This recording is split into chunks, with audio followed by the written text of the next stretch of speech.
How to place a group order on Chipotle. Hey everyone, welcome back to the channel.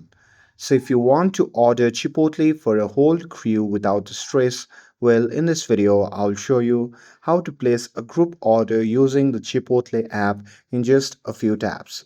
So now without further ado, let's get started. So first thing first, open the Chipotle app on your phone and make sure that you're logged in to your account. And now here, once you're inside the app, just tap on the orders tab, and here you simply have to tap on the plus group button which can be seen in the top right corner of the screen. So simply tap on it to begin the group order. Now here, once you do that, simply select whether this order will be for pickup or delivery, and after that confirm the restaurant location. And here you will be asked to set a deadline so your friends and co-workers know how long they have to add their meal.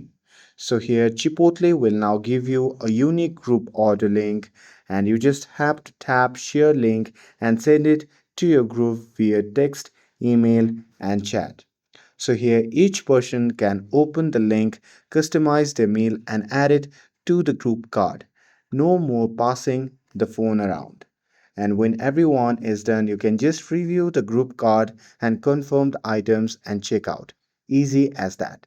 And that's it. That's how you can place a group order on Chipotle app. With this, if you found this video helpful, then don't forget to like, share and subscribe to get updated for more videos. Thanks for watching and I will see you in the next video.